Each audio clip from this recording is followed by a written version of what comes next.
Good afternoon, everyone, and a very warm welcome to our first UNH Sustainability Alumni webinar of 2025.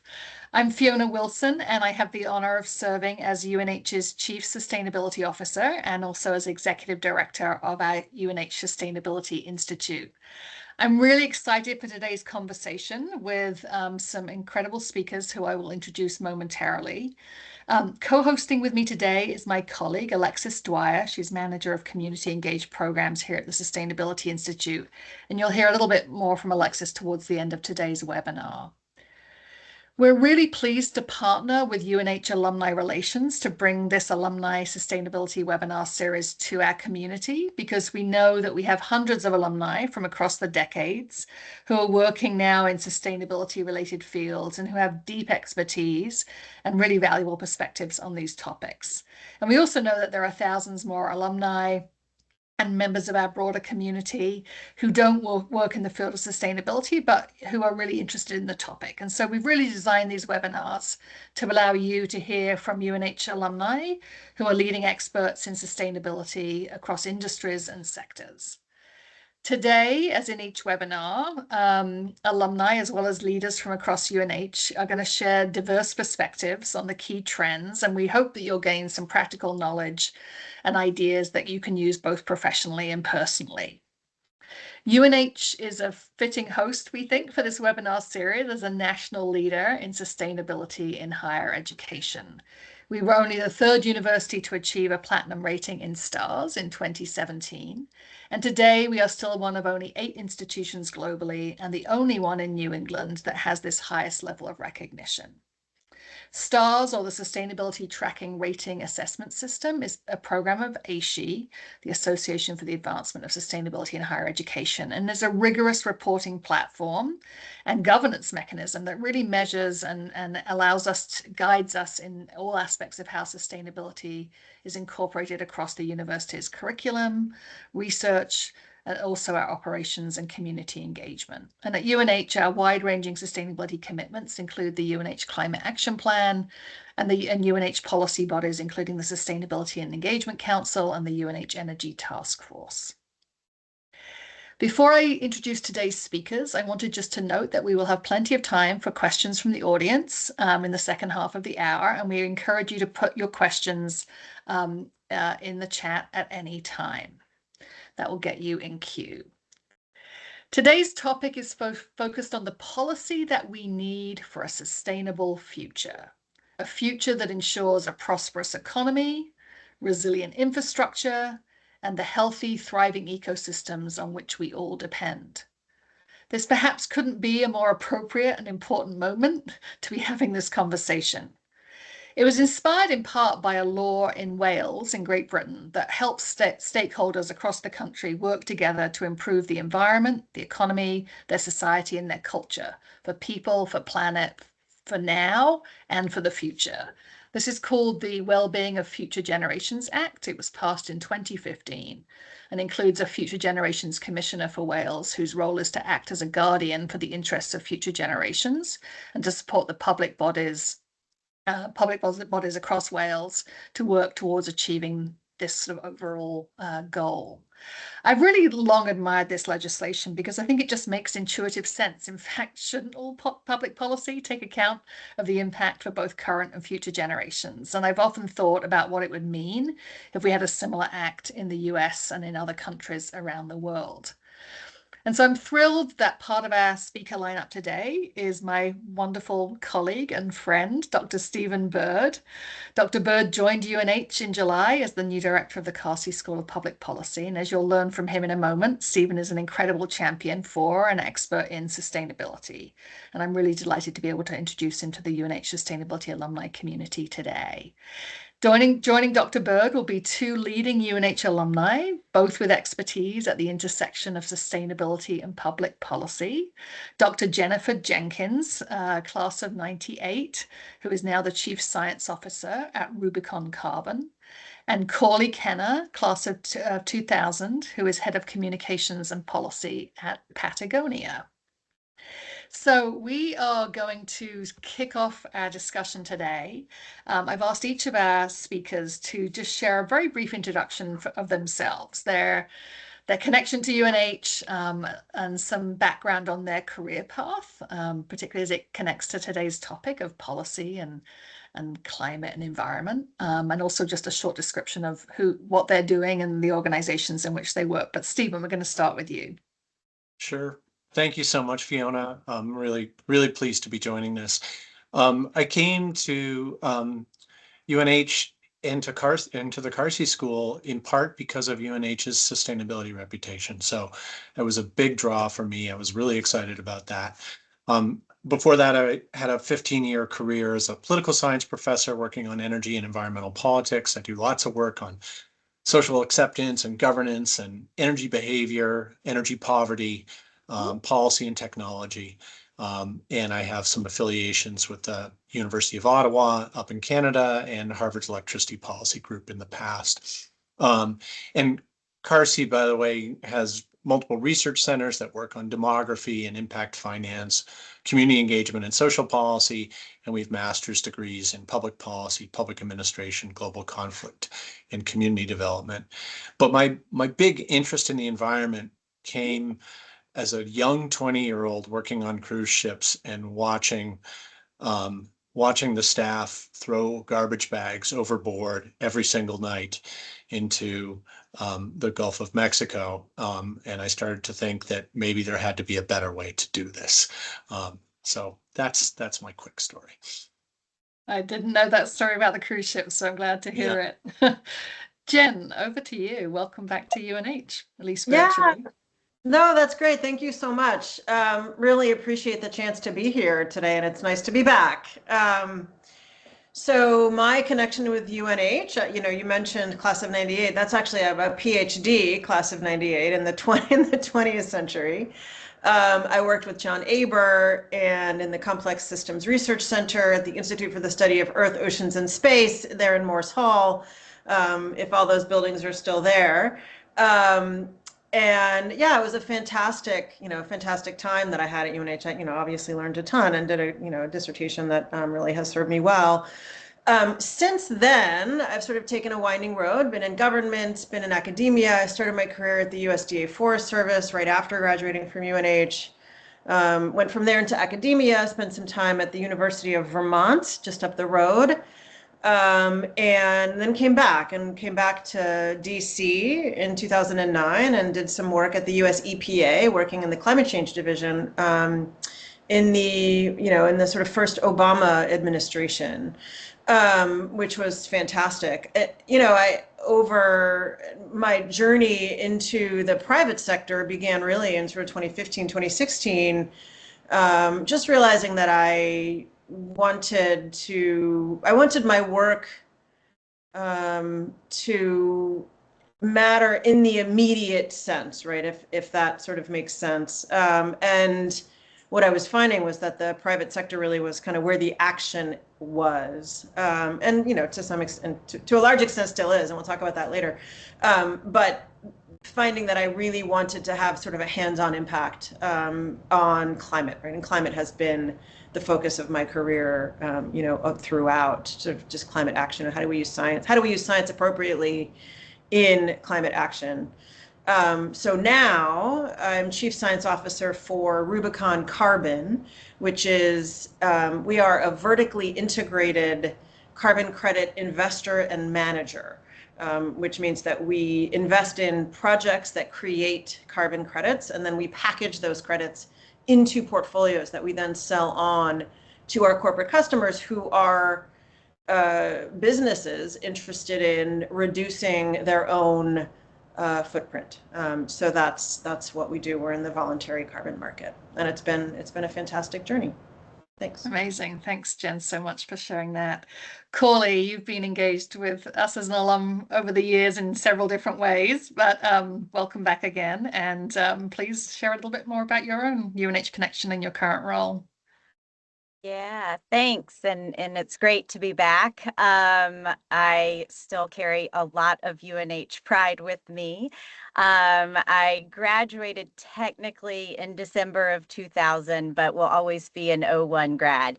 My story there is going into my senior year at UNH. I'm originally from Atlanta, Georgia, and going into my senior year at UNH, I had the great honor and privilege of interning for the civil rights hero, John Lewis, who happened to be my congressman from Atlanta.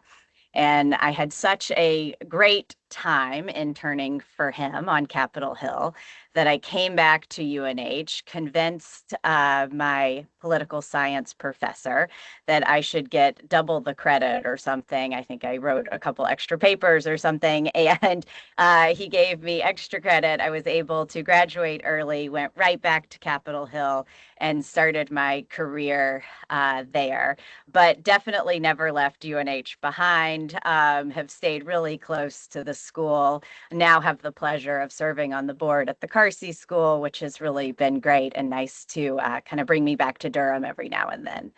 I, like Jen, have made my way after many years in government to the private sector and for many similar reasons. I have found it to be an effective place to drive change. Also similar to Jen, it's taken me, I didn't start at UNH thinking that I would get into environmental and climate issues, but that's definitely where my career has taken me. Interestingly, my father is an environmentalist, and so things do kind of work full circle this way. And I think it was, in many ways, classes at UNH, that time in government, and just always sort of thinking about how I can be a part of driving progress and what does that look like. And for me, a lot of that has been at that intersection of how we talk about issues, how we can think about messaging and media to lean into those issues, and then also how we think about public policy on scaling those issues, which I think we'll get into in this conversation, which very much looking forward to. Quickly, my mandate at Patagonia is to oversee our 1% for the Planet grants program. So all of the grants that we give out to environmental nonprofits. Big brand campaign, so how we bring attention to environmental issues that we think our community might care about, and then overseeing the communication side, so social media as it relates to environmental issues and sort of our business and culture issues, and also how we talk to the press about those issues, and then all the internal communications, of which there is a lot. Yeah, that's great. Thank you, Corley. Well, we wanted to start out. I know we've had some people joining us a little bit late, so wanted to sort of bring it back to the topic, remind everyone about the topic that we are here to discuss today, which is, the topic of how do we create a world through public policy, through other action, where current and future generations can thrive. And we're going to do a couple of quick rapid fire rounds to start with, and then we'll get into some more sort of deeper conversations as the hour goes on. But the first rapid fire question, and we've asked the speakers to address these questions in 1 minute or less. So as you think about this topic of a world where current and future generations can thrive, what are the issues that concern you the most? What is it that we need to be worried about, in other words? Corley, why don't we start with you? Sure. I'm going to start with this. It's been on my mind a lot lately, but I think today's news really drives it home. Today's news about Facebook deciding that fact checking is not important, because misinformation to me is, I think, one of the greatest threats that we face. Certainly as it relates to a host of environmental issues, I think we need to be listening to scientists and people who understand these issues. And so I would say, yeah, the spread of misinformation, the weaponization of that is one of the greatest challenges. I think it's going to take all of us in society to address this, and I hope we see some changes in people taking this more seriously. Yeah, Jen, what are the issues that concern you the most? Yeah, I'm going to go political as well. I think that, we're seeing, hostility toward climate action, right, on the part of, various sort of parties in society. That troubles me because the cost of inaction may actually, in the end, be greater than the cost of action, right? I think a friend, Paul Bodnar, who's now at the Bezos Earth Fund, but I knew him when he was at the State Department, and we were together at the COP15 in Copenhagen. Um, his comment has been, we are experiencing climate risk. We have a choice whether we manage it or not, right? We're going to experience that climate risk. Our choice is whether we experience managed climate risk or unmanaged climate risk. We're seeing it today. And so we're seeing the impacts of climate change on our society today. And there are lots of tangible examples of that. The most obvious right now is the difficulty in many jurisdictions of actually getting insurance for your home, and how expensive that can be. So that's the thing that concerns me. One of the things that concerns me today. Very well said, Jen. Thank you for sharing that. Stephen, let's turn to you. I've got 4, but I'm gonna keep them super tight. I Okay. worry about climate. 15 seconds each, go. I worry about climate extensively, and the costs, I would say, are, it's very clear, all of the analysis 2 to 3 times higher than doing something about climate, and about carbon. I worry about AI in the digital age and how we manage that information. So tied into Corley's. I worry about proper functioning of democratic governments, governments, excuse me. And my 4th one, I think, is a sleeper, but I worry quite a bit about long-term chemical exposure in humans and animals, and the effect on sperm production and a whole host of other long-term components that we really don't understand long-term. So happy to chat about those later on as we go. But those are my 4 biggies, my quadrant of concern. And I'm optimistic that we can face some of these challenges at least quasi-successfully. Yeah, thanks for I love the quadrant of concern there, Stephen. We're going to do another quick rapid fire round, again, 1 minute or less. So sort of the flip side of the first question is really about what is it that each of you are working towards? What is the world that you want future generations to have? What does that world that you're working to create look like? Jen, why don't we start with you this time? Yeah, thanks. When I've envisioned sort of the utopian future, right, that Stephen would have us all live in, it sounds great. It looks like a world where there's equal access to resources, where there's a just transition from a fossil to a non-fossil based economy. It's a human-centered world where community is important. Community is at the heart. People are responding to one another with love, and not necessarily hostility. And yeah, that's the future that I'm working for and that I would like to see us inhabit in the future. Beautifully said. Corley.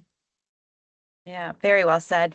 Yeah, similarly, I was thinking community-centric and nature-centric. I think if we can think about the world with our neighbors and our planet in mind, we'll have the world that we want. And I don't think that has to be thought about in political or divisive terms. I actually think that's something that we can all agree on if we can kind of take a deep breath and just sort of, okay, what does that really mean?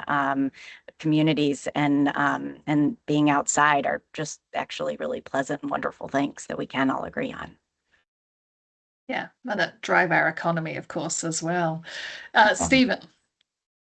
Yeah, so I think for me, I think I'd like to see, countries where people have equal opportunities for a good life. And that includes healthcare and education, and that places where we use science and expertise to inform thoughtful policy and frankly, thoughtful governments.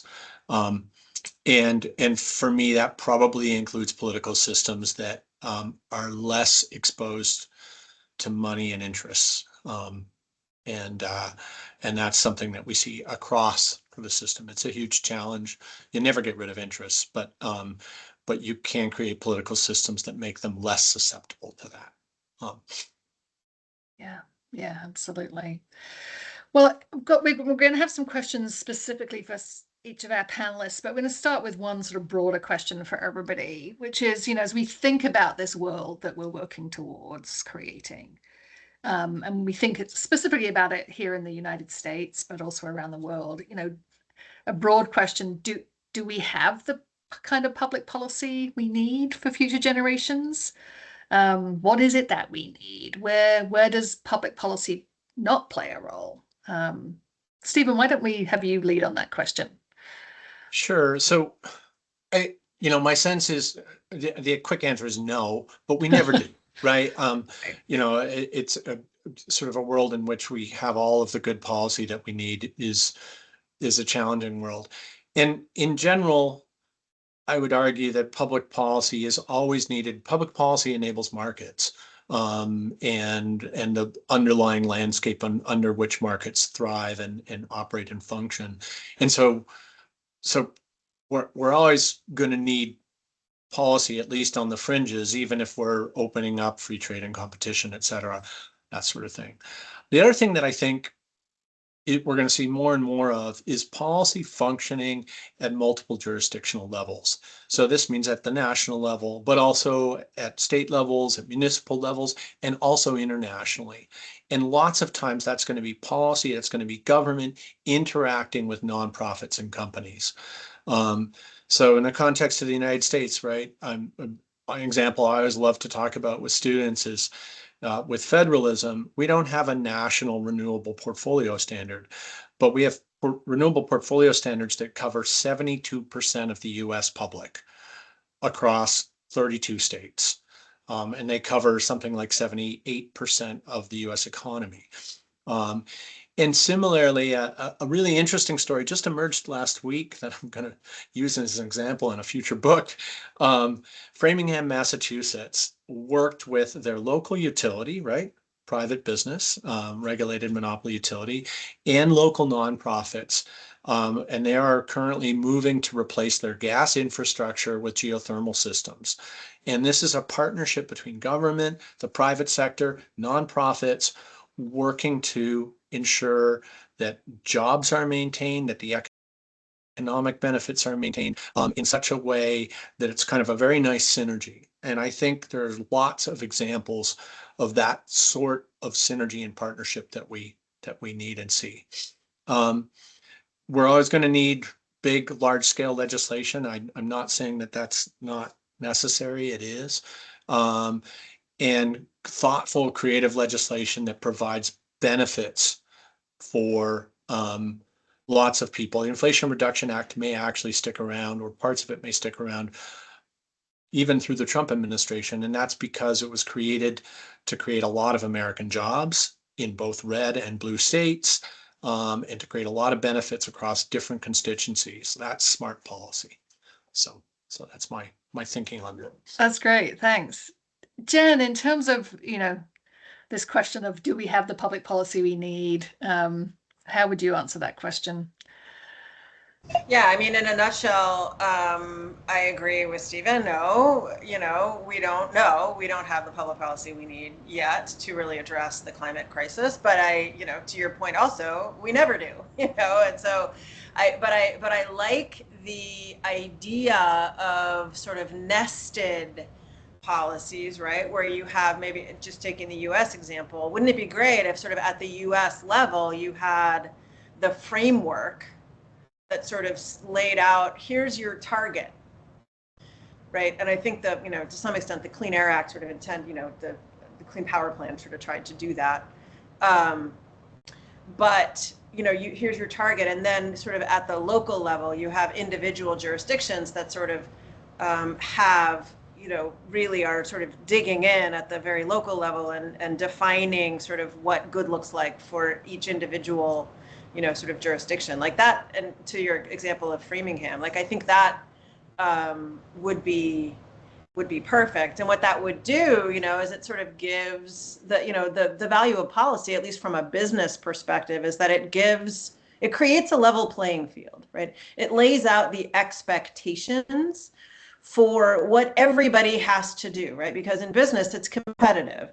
And if one company is choosing to do something that costs them money, and another company is not choosing to do the same, the same thing, and so they're not spending the money, well, then the one that's actually doing the work is disadvantaged, right? So you, in a way, you need policy that sort of ensures that the the actions that are needed are being taken across the board, and that nobody's unfairly disadvantaged because they've chosen this sort of voluntary act. So that, I guess that's what I would be on policy, and there's more on that, of course, but yeah. Well, we'll circle back on that. Some really interesting threads there. Corley, I'm just going to give you a chance to answer this question as well. For sure. And yeah, so many good points. And I think about it in many of the same ways. That public policy, really good public policy, is just essentially just the best tool that we have for scaling really good behavior and stopping really bad behaviors. Really good solutions like curbing carbon emissions, really bad things like what Stephen called out in one of his early answers, like dumping forever chemicals in rivers or something like that. And we have to have a way, governments have to have a way of stopping this. And public policy just becomes an effective tool for that kind of thing when executed the right way. And there's all these layers, as has already been called out, locally at the federal level, and sometimes in bigger sort of multinational agreements and so forth, that can be complicated and sometimes too complicated to get anything done, but sometimes they can be effective. I think where public policy can not be as effective is like for things like innovation. It doesn't always inspire innovation. That's where maybe colleges and universities, the private sector, that's where innovation can be inspiring and interesting and a good source. Public policy can sometimes stifle that, and that's not good. And so, how do you kind of create the right tensions to allow that to grow and then use the public policy to scale those solutions? So it's all a patchwork that when it works the right way can be really magical. Indeed. Stephen, you've already sort of touched on this a little bit, that public policy works on so many levels and sort of scales, right? So as I don't know if you want to add anything more about, as we think about climate and environmental policy, what in your opinion are the most influential places and contexts where policy can be implemented? It varies sometimes, I think, depending on sort of the political context. That's a reality that we need to think about.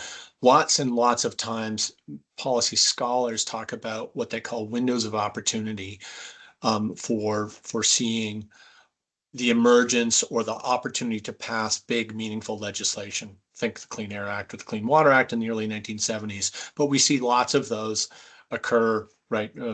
President Bush's first meaningful national education reform in the early 2000s. Imperfect, but moved us forward in some areas. I'd also think that a lot of times what policy is doing is trying to level that playing field. And this comes back to Jen's comments.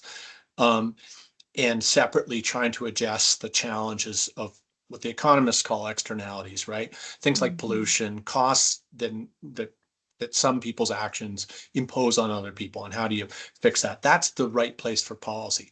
Other times policy is really about setting up that playing field so that innovation can occur. But even there, I mean, if we think about solar panels, right?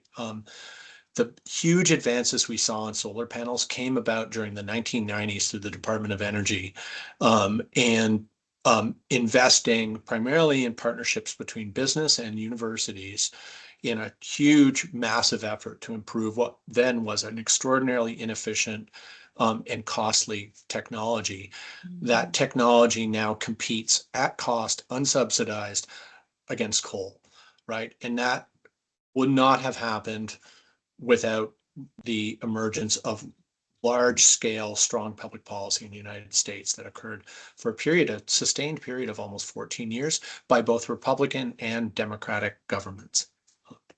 Yeah, really, really interesting reminder about that, Stephen. Yeah, thank you.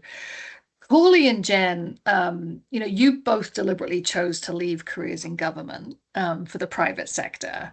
And you both, in many ways, represent businesses that are leading the way in terms of solutions to the climate crisis.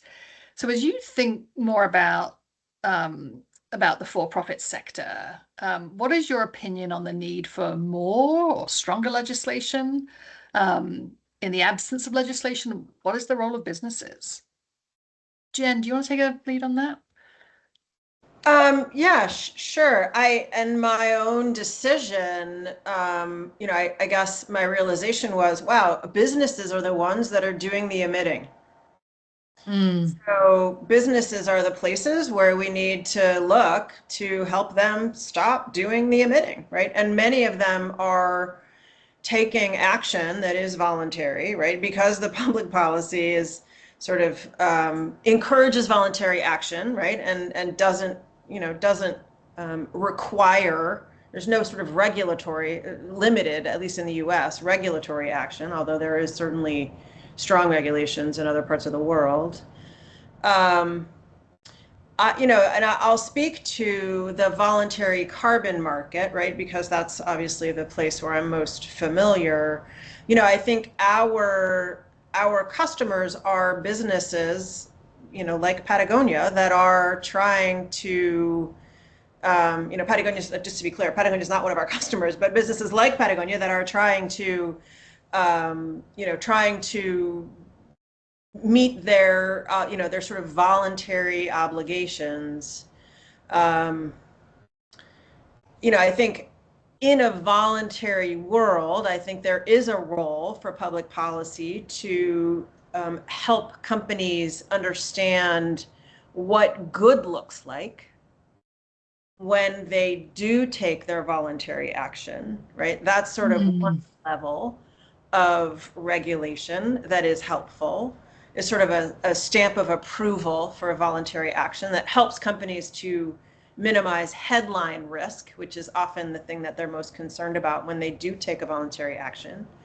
But there's another level of more sort of regulatory, more mandatory action that would be even better and probably more effective for climate, which would be, a price on carbon or, a target, sort of a regulatory target, that similar to, we already have this in some jurisdictions, right? In California, for example, there's a really effective cap and trade market.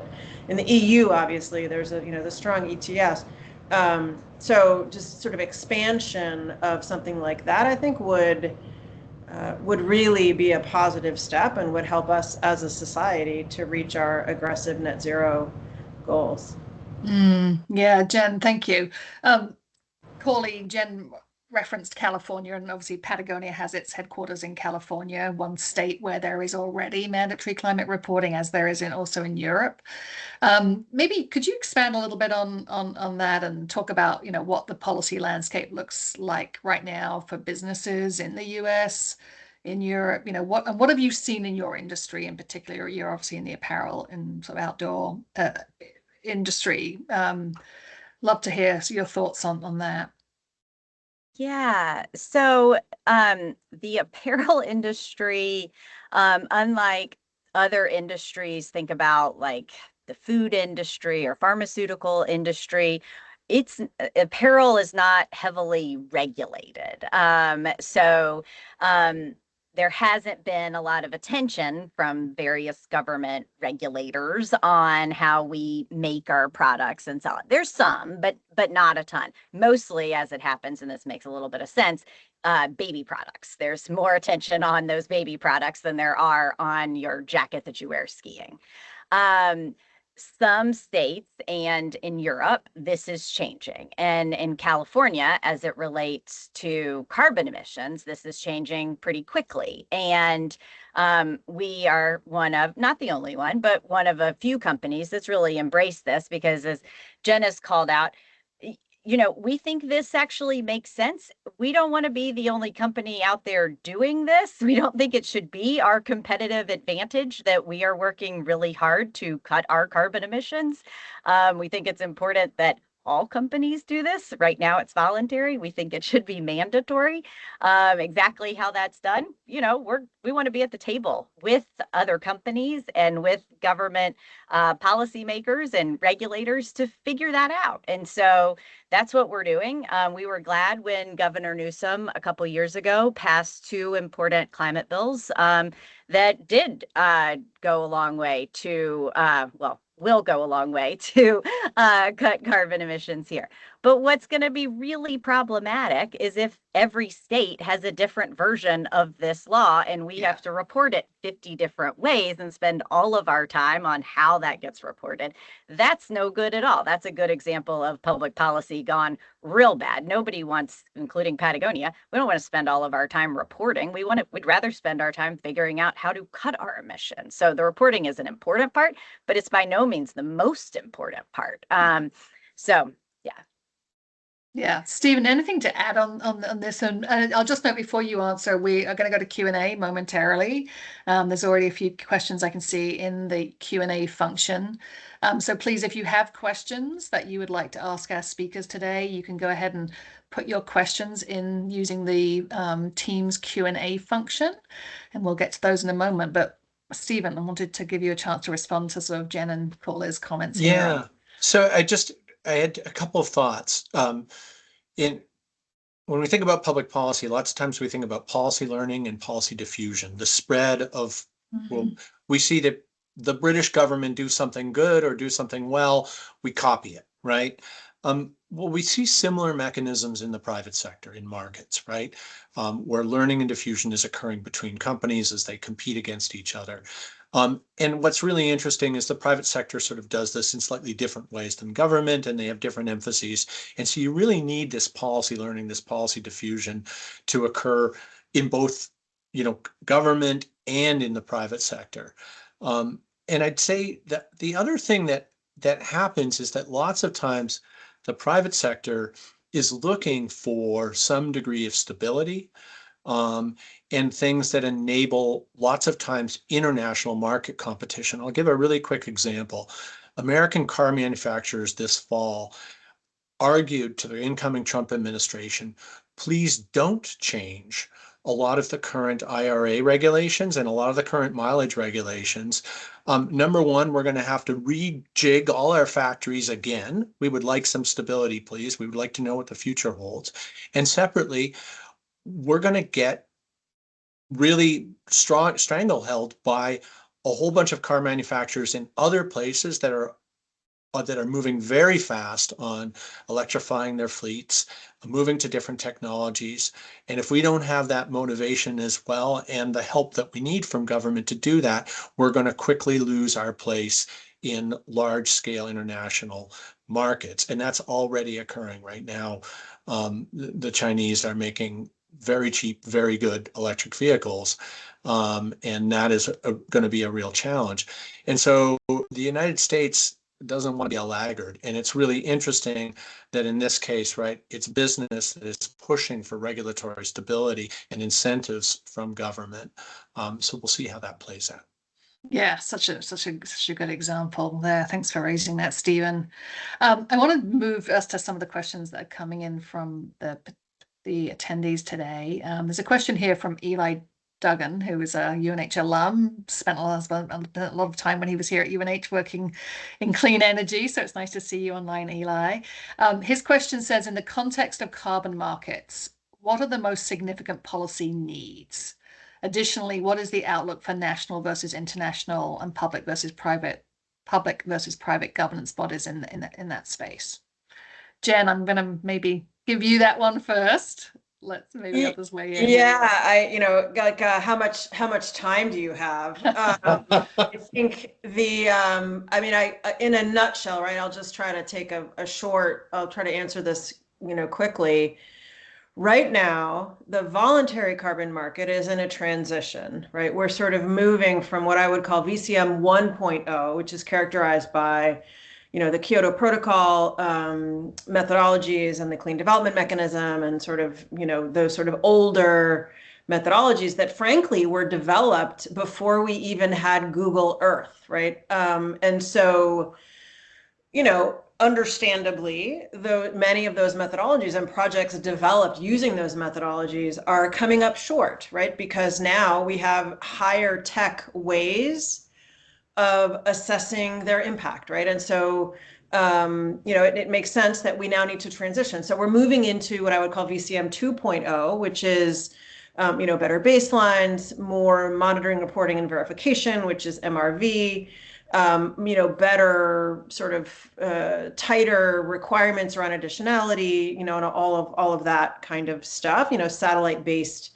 monitoring and a lot of, just higher tech, better methods with fewer loopholes. As part of that, right, we also need new governance mechanisms because many of the older registries are sort of have legacy issues with quality, right? And so there are, I don't want to necessarily go through the alphabet soup of all of them, but there are this year, I think 2025 will be a very important year in the VCM because these bodies are maturing and are beginning to roll out and release their standards, right? And their sort of requirements and recommendations. And they're all voluntary, right? We need to remember that anything somebody does in the VCM right now, it's a voluntary market, right? So we need to make sure that it works for companies. And along those lines, I would say what are the biggest needs for public policy right now? And this is a need in the market, right? And I would celebrate if a government would sort of step up and do this. I think the EU actually with the Green Claims Directive is moving in this direction. But what is really needed is clarity for companies about how they can make claims, right? Because right now, it's just the market is diverse, it's opaque, it's confusing.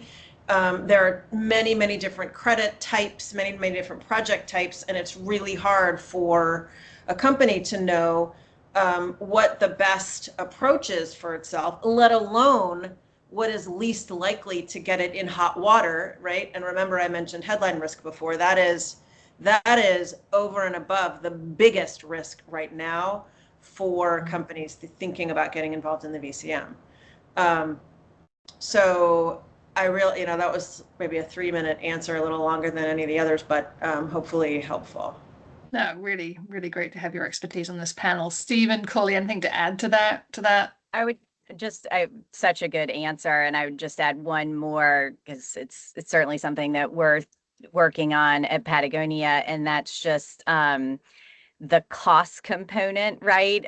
And like you can invest in all these technologies and all these things without a lot more clarity on the outcomes that they're going to provide, and the stuff is really expensive and it's only getting more expensive, and so just that will slow things down unless there's more clarity on that front. Absolutely.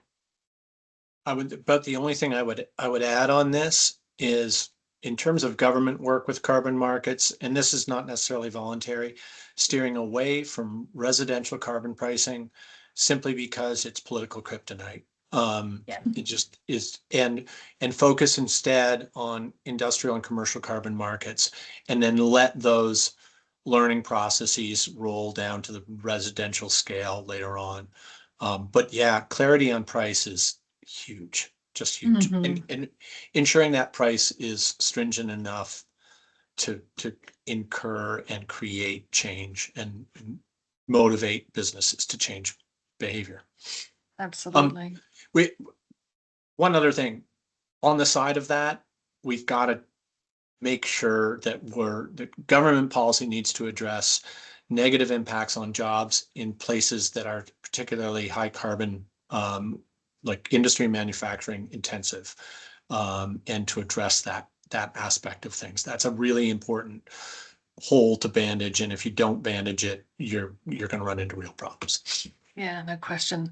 And so on that note, there's a question here from Paige Bolcom. I think she's joining us all the way from Uganda. She's a UNH alum. Wow. She's a social entrepreneur, leading some amazing work in the sort of reduction of plastic pollution. So she has a question here about curious as to what your thoughts are on plastic credits. Do you see plastic credits becoming more important in the future?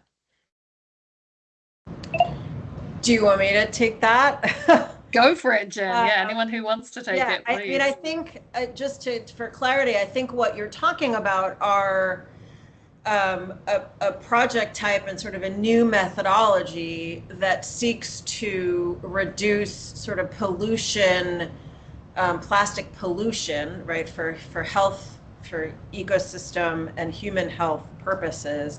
And, can that act, right, of reducing waste be turned into, right, a carbon project that will yield credits?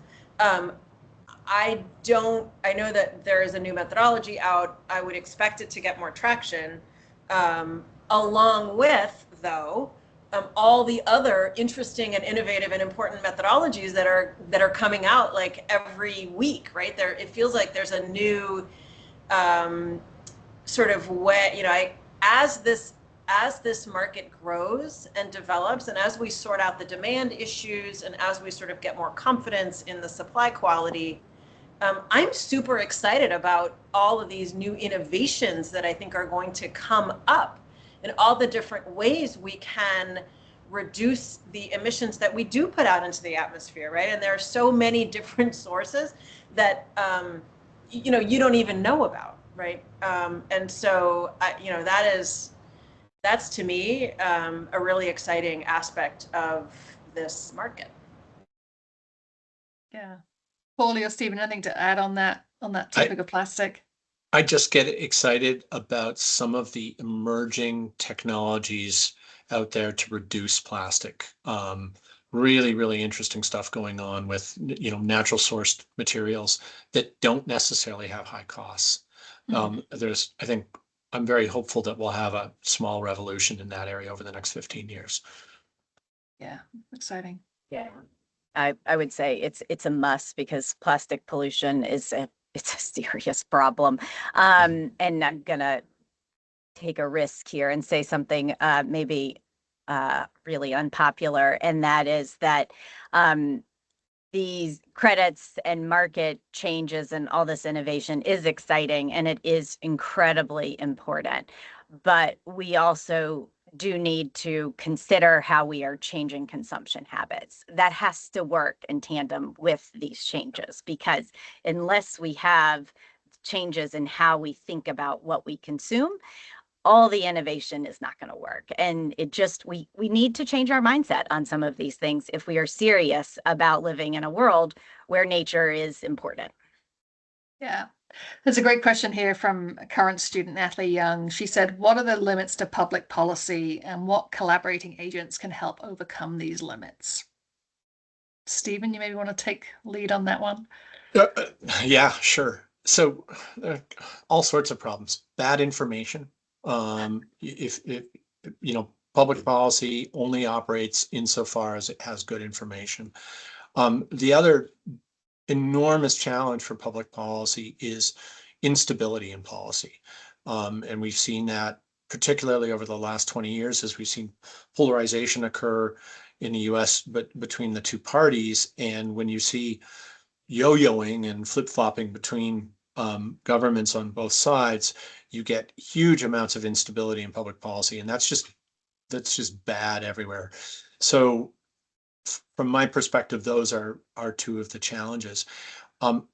What is interesting is that when you have more interaction with the private sector, and more interaction also sometimes with nonprofits and academia, is that oftentimes you will have greater pressures on government to maintain more stable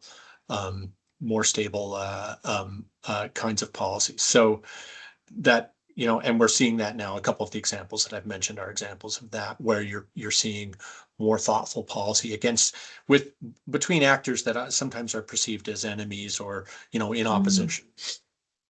Yeah. I want to bring in a question Pat has posted a question and a comment. So the question is kind of a fun one, which is, what impact do you think art and literature can have on the problem of managing the future? Have you read Ministry for the Future by Kim Stanley Robinson? I know several of us have. Not an easy read, but a great read. But she also made a comment a few minutes ago when we were talking about tax credits that said, I think that offering tax credits instead of direct payments for EVs, solar, etc., makes it very difficult for lower income people to invest in electrification. And that's certainly a topic we think about a lot here at UNH and the Sustainability Institute. And you mentioned this earlier, Jen, that sort of the just transition. How do we make sure that we aren't leaving people, particularly most vulnerable populations, behind in this transition? So I'd love just to hear your thoughts on either the question or the comment. Stephen, want to go? Sure. So two pieces. Years ago I did a lecture. It's somewhere out on YouTube on art and policy. It's one of the SUNY schools, and I had a previous career in the arts. They're incredibly important for helping us to think differently about what the world could be, right? That it's that creative spirit. And, one of the great stories about technology was what's his name from Apple, who took a class in calligraphy that ultimately led to much of the design components that drove Apple computing. And there's stories like that in abundance, right? So there's a critical role to play for arts and humanities in helping us think creatively about the world that we can have. To come back to the more sort of immediate impact question concerning low-income access to a whole host of things, there are fairly large amounts of the IRA that are actually very specifically focused on low-income and disadvantaged communities, rural communities. They focus on, for instance, helping farmers get electrical machinery for their farms. And we do a whole bunch of work here at Carsey helping focus on community development mechanisms and financing mechanisms specifically for environmental justice communities that have just typically have lots and lots of poor and disadvantaged people and have not had the opportunities. I think there's probably more that can be done, but there are good examples emerging right now of thoughtful policy that works to help low-income and disadvantaged communities be able to do better. We need more of it, but there are lots of emerging examples. I can't go through all the examples right now. Yeah, no, of course, totally understand.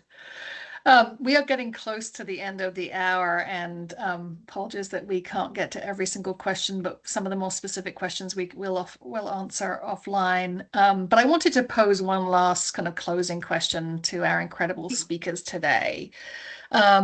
Sort of lightning round again, sort of 60 seconds each or less. As we really think about this moment in time and the urgency and the severity of the climate crisis and the threat to the integrity of ecosystems and the environment, what is sort of one key takeaway from today that you would want the audience to think about or remember as we head into 2025 and a new administration in the US and big changes around the world? Jen, let's start with you. I'll go. I wanted to address the art question too, so I'll wrap it into two. Beautiful. I love the use of art in movies as a way to sort of introduce people to topics that they might not be aware of, right? I think a great example is Netflix's Don't Look Up. I don't know if you guys saw that one a few years ago. Brilliant. It was great, right? And a lot of people saw it, and their minds are probably expanded now because of this sort of easy access, content that was, sort of, a little bit, light, but also, important. And I also love Ministry for the Future. What I loved about Ministry for the Future was that it had an optimistic message, right? Because in the end, things turned out okay, right? But it started out pretty dark. So, that is, things like that, I think are helpful. And, Stephen, to your point about imagination, I think it really does help us to envision sort of a different future.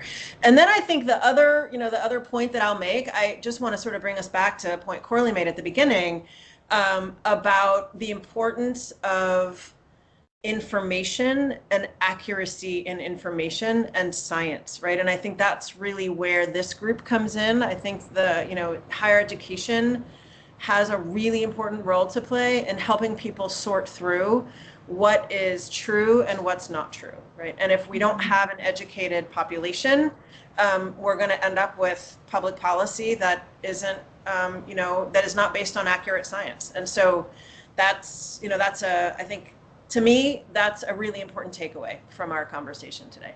Thank you, Jen. And yeah, we obviously agree. We take our role as an Institute of Public Higher Education incredibly seriously, and we see it as both, not just an opportunity, but an obligation to build programs that both educate and really allow our graduates to go out into the world and do the kinds of jobs that you and Corley and Stephen are doing. So thank you for raising that. Stephen, closing thought, 60 seconds or less. Sure.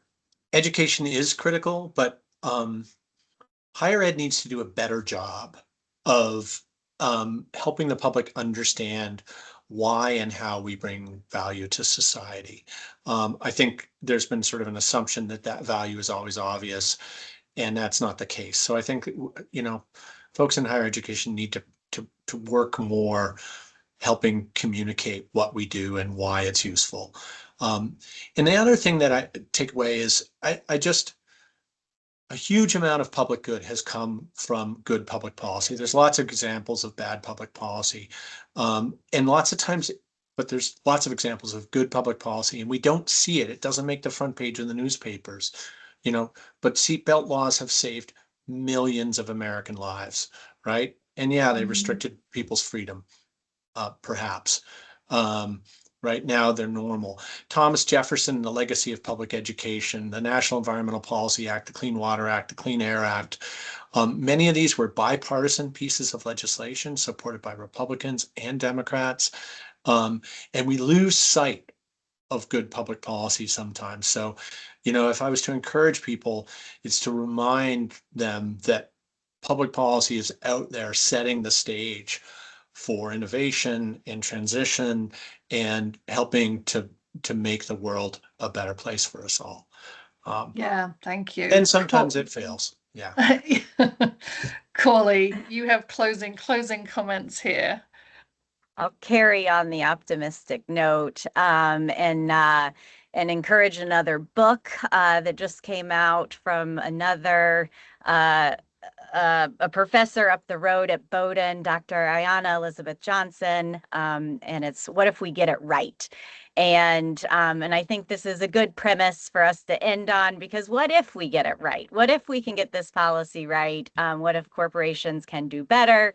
What if the art and literature can get our creativity going and imagine us this world that is more community and nature centric? It would be an amazing thing. And Ayanna has, and by the way, full disclosure, I have a chapter in that book called Corporations Do Better. So read the book, not just because of that, but it is an optimistic glance on this topic. But she has this very helpful way of thinking about this, which is to encourage people to think about sort of their superpower in this space, which is what brings you joy, what needs doing, and what are you good at? And if you think about that as like a Venn diagram, and that overlapping, that center point is where you should spend your time and do some good. So thank you so much. I love that. And I love that book too, and have such respect for Ayanna's work. I want to hand over just in the last minute or two to my wonderful colleague, Alexis Dwyer, to close us out. But let me just say a huge thank you to Stephen, to Jennifer, Corley, for just an incredible conversation, really important, insightful conversation today. And I do hope we get it right as a country, as a planet. So Alexis, over to you. Excellent. Hi, everyone. I'm Alexis Dwyer. I'm the Community Engaged Sustainability Education Manager here at the UNH Sustainability Institute. And I'm so delighted that you joined us today. And we would love to keep connected with you, so you can see some different ways we've listed here on the slide to get involved. If anything piques your interest, such as participating in the Bee Impact or Climate Action Clinic, or perhaps you have interest in coming back to campus to speak with students to share your experience at UNH, please reach out to me. We would love to get you involved. And of course, we would love for you to attend our other UNHSI events and join our LinkedIn group, our closed LinkedIn group, which is called UNH Sustainability Alumni. So you can search that in LinkedIn, request to join. And if you're a UNH alumni, we'll approve you. And it looks like my slide just might have gone away. But we would also love for you to join us for the next webinar. The registration will be coming out shortly, and that is March 13th from 12 to 1 Eastern Standard Time, Sustainable Supply Chains. So we hope you can join us then. Well, thank you again, Stephen, Jennifer, Corley. Wonderful conversation. Wonderful to have you back with us at UNH. And we look forward to seeing you again soon, and for others to join us for our March webinar on sustainable supply chains. Have a great day, everyone.